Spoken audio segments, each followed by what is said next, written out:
Hello everyone and welcome to my grill. I'm Katie with John Henry's, and today I'm going to share with you how to prepare and grill the best pork chops. When you purchase pork chops, you can choose bone-in or boneless. Today we will be using bone-in pork chops because I believe the bone adds extra flavor and they just seem to cook a little bit better on the grill. The pork chop is from the loin part of the pig. This muscle is very lean and needs to be prepared and cooked with care for optimum flavor and texture. I recommend that you prepare your pork chops in advance, as I have here. To do that, you will need to pre-season the pork chops with a generous amount of salt and a Jamaican jerk dry rub. In order to ensure tender pork chops, you will want to mix the salt with your seasoning blend and then dry the pork chops completely so that there's no excess moisture. Then you'll rub the seasoning mix on both sides of the pork chops. You'll place the pork chops into a dish and refrigerate them for 2 to 24 hours before cooking. I followed this process yesterday to ensure a delicious grilling experience today. And to follow the exact recipe that I used, see the link in the description below.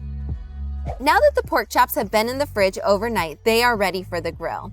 As you're preparing the other items, you'll want to preheat the grill to medium-high heat. Today, I will be grilling apple slices seasoned with the same Jamaican jerk seasoning blend as well as some sweet corn.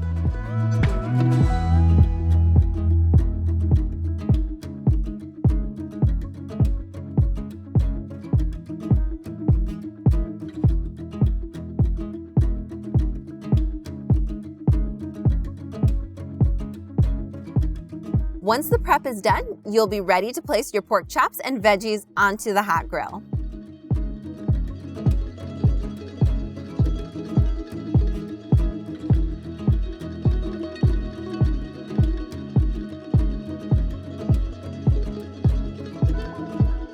You'll want to start off by searing each side for 2 minutes over medium-high heat, creating those beautiful char marks. Once they are seared on each side, you'll want to move them to indirect heat and turn the temperature down to medium. Close the lid and allow the pork chops to cook for 15 to 20 minutes. Pork chops need to reach an internal temperature of at least 145 degrees, so be sure to keep your meat thermometer handy. Pastured pork is lean and we do not want these pork chops to be dry and tough, so be sure to not overcook them. Once your pork chops have reached the ideal temperature, go ahead and take them off the grill and let them rest for a few minutes. I hope that you've enjoyed this video and thank you so much for supporting our farm.